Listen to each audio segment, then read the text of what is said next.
تو اس طرح آپ اس مکان کی طرف سے، جو مکان حضرت میاں بشیر احمد صاحب والا مکان کہلاتا ہے، اس مکان کی سیڑھیوں سے نکل کے اتر کے آپ نیچے گئے ہیں، اور وہاں سے نکل کر آپ جو مسجد مبارک کی طرف سے باہر کو راستہ نکلتا ہے، اس راستے سے ہوتے ہوئے آپ دارالصحت کی طرف روانہ ہوئے ہیں۔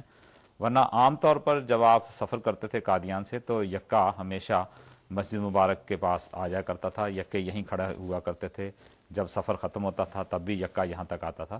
لیکن اس سفر میں حضرت مسیح موعود علیہ السلام یہاں پر یکے پر سوار نہیں ہوئے، بلکہ اپنے اصحاب کے ساتھ یہاں سے پیدل آپ دارالصحت کی طرف تشریف لے گئے ہیں۔ اور دارالصحت میں جا کر جہاں پر یکے کھڑے ہوئے تھے، وہاں جب آپ سب دوستوں سے ملاقات کر رہے تھے تو اس وقت حضرت بھائی عبد الرحمن صاحب قادیانی جو ہیں، یہ بھی اس وقت رضی اللہ تعالیٰ عنہ، یہ بھی اس وقت وہاں پر موجود تھے۔ تو جب حضرت بھائی جی سے آپ نے ملاقات کی تو آپ نے فرمایا بھائی جی آپ بھی ہمارے ساتھ لاہور چلے۔ تو حضرت بھائی جی فرماتے ہیں کہ میری تو خوشی کی کوئی انتہا نہیں رہی کہ حضرت مسیح موعود علیہ السلام مجھے اپنے ساتھ سفر میں لے جانے کے لیے فرما رہے ہیں۔ تو آپ نے بغیر، آپ کے پاس کوئی سامان نہیں تھا، کیونکہ آپ تو تیار ہو کے گئے ہی نہیں تھے کہ میں نے حضرت مسیح موعود علیہ السلام کے ساتھ سفر کرنا ہے،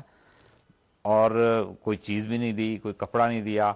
تو آپ فرماتے ہیں کہ میرے پاس وہی تن کے کپڑے تھے 2-3 جو میں نے پہنے ہوئے تھے، اس کے علاوہ میرے پاس کوئی کپڑا نہیں تھا۔ تو میں نے تو اپنے آپ کو خوش قسمت سمجھا کہ حضور مجھے کہہ رہے ہیں ہمارے ساتھ سفر پہ چلیں، تو میں نے وہیں سے اپنے ساتھیوں کو کہا کہ میرے گھر میں پیغام دے دو کہ میں حضرت مسیح موعود علیہ السلام کے ساتھ لاہور سفر کے لیے روانہ ہو رہا ہوں۔ تو اس طرح حضرت بھائی جی رضی اللہ تعالیٰ عنہ حضرت مسیح موعود علیہ السلام کے ساتھ ہی وہیں سے دارالصحت سے حضرت مسیح علیہ السلام کے ساتھ یکے پہ سوار ہو کے تو بٹالہ کی طرف چلے گئے ہیں۔ بٹالہ پہنچے تو خلاف توقع ریزرو گاڑی نہ مل سکی۔ حضور اقدس علیہ السلام نے ریزرو گاڑی کے انتظار میں ایک روز قیام فرمایا۔ یہ قیام حضور نے بٹالہ میں ایک سرائے جس کا نام سرائے مائی اچھرا دیوی تھا، وہاں قیام فرمایا۔ سیدنا حضرت مسیح موعود علیہ السلام اسی سرائے میں اپنے اصحاب کے ساتھ اوپر کی منزل پر، جو دائیں طرف والا پہلا اوپر کمرہ ہے، وہاں پر آپ رکے تھے۔ میں آپ کو اندر کا بھی ایک نظارہ دکھاؤں گا کہ آپ کو پتہ لگے کہ یہ اندر سے یہ بلڈنگ کس طرح سے دکھائی دیتی ہے، اور آپ کے اصحاب نیچے کہاں ٹھہرے تھے، اور حضرت مسیح موعود علیہ السلام اوپر کس کمرے میں رکے تھے۔ تو اسی سرائے میں حضرت مسیح موعود علیہ السلام بھی اپنے اصحاب کے ساتھ آ کر 27 اپریل سن 1908 کو ٹھہرے تھے، اور حضرت مسیح موعود علیہ السلام کے اصحاب نیچے تھے، باقی جو آپ کے ساتھ خادم خدام جانے والے ساتھ۔ لیکن حضرت مسیح موعود علیہ السلام نے جس کمرے میں رہائش رکھی وہ کمرہ یہ اوپر ہے، جس کی یہ چھوٹی سی سیڑھیاں اوپر کو جا رہی ہیں۔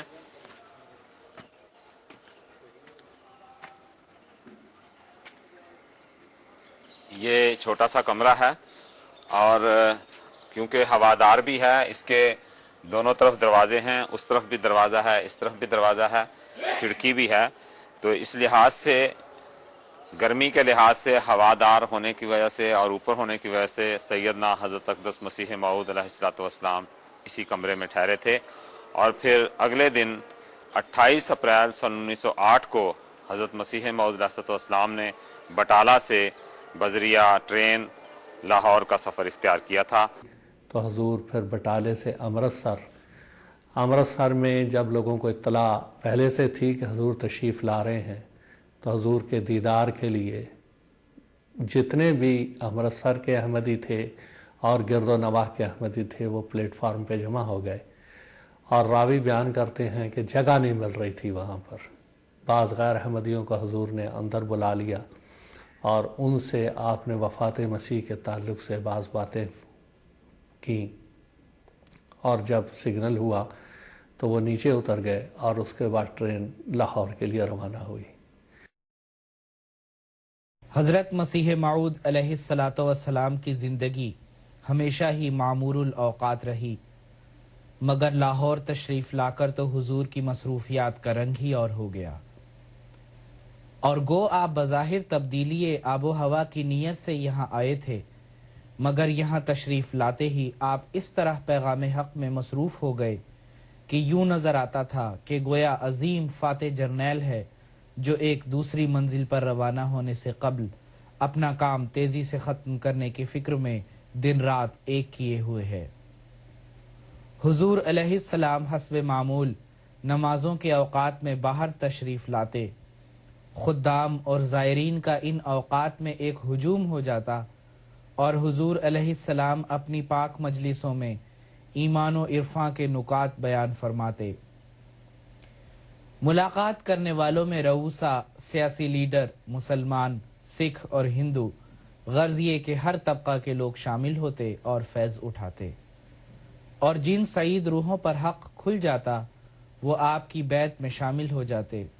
چنانچہ ان دنوں اتنی کثرت سے لوگ بیعت میں داخل ہوئے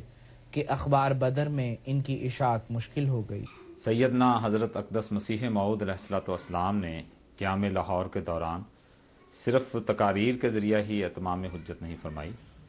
بلکہ حضور نے ان دنوں ایک عظیم الشان رسالہ پیغام صلح بھی لکھا جو آپ کی آخری تصنیف تھی۔ پیغام صلح میں حضور نے ملک کی دو بڑی قوموں کا یعنی مسلمانوں اور ہندوؤں کی صلح اور آشتی کا شاندار پیغام لے کر اتحاد اور اتفاق کی ایک مضبوط اور مستحکم بنیاد قائم کر دی، اور ہندو مسلم کشمکش کے مسئلہ کے خاتمہ کے لیے ایک نیا دروازہ کھول دیا۔ حضور کے لکھے ہوئے مسودہ کو ساتھ ساتھ کاتب لکھتا بھی جاتا تھا۔ ایک مرتبہ عصر کی نماز کے بعد جب معمول کے مطابق حضور تشریف فرما تھے اور احباب بھی جھرمٹ ڈالے وہاں بیٹھے ہوئے تھے، تو خواجہ کمال الدین صاحب بھی وہاں پر موجود تھے۔ کاتب صاحب جو مضمون لکھ رہے تھے اور خواجہ صاحب اس کی نگرانی کر رہے تھے، تو اس وقت حضور نے ان سے پوچھا کہ خواجہ صاحب مضمون کا کیا حال ہے؟ تو خواجہ صاحب نے عرض کیا کہ حضور کاتب مضمون لکھ رہا ہے۔ حضور نے فرمایا خواجہ صاحب جلدی کیجئے، کیا آپ نہیں دیکھتے کہ میری صحت کا کیا حال ہے؟ جب حضور لاہور تشریف لے جانے لگے تو حضور نے حضرت نواب مبارکہ بیگم صاحبہ رضی اللہ تعالیٰ عنہ جو اس وقت بچی تھی ان کو استخارے کے لیے کہا۔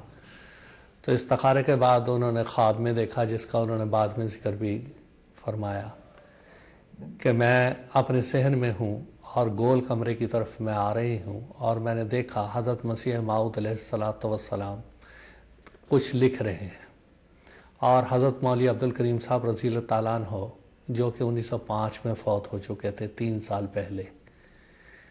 وہ فرماتی ہیں کہ میں نے ان کو خواب میں دیکھا، وہ آئے ہیں اور کہتے ہیں کہ بیٹی ابا سے جا کے کہو کہ حضور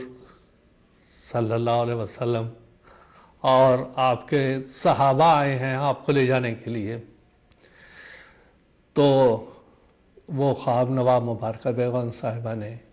حضرت مسیح صاحب کو جا کے بتائی۔ حضرت مسیح صاحب نے فرمایا ہاں، وہ خواب میں اور آگے بات یہ تھی کہ حضرت مسیح صاحب کو جا کے حضرت نواب مبارکہ بیگم صاحبہ نے اسی طرح ہی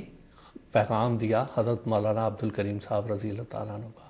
حضور نے فرمایا بس ان سے کہیں کہ میں ایک مضمون لکھ رہا ہوں، وہ مکمل ہوتے ہی میں آتا ہوں، اور اس کے ساتھ یہ خواب ختم ہو گئی۔ تو جب حضور پیغام صلح کتاب لکھ رہے تھے تو حضور جس تیزی کے ساتھ اور جس انہماک کے ساتھ یہ کتاب لکھ رہے تھے،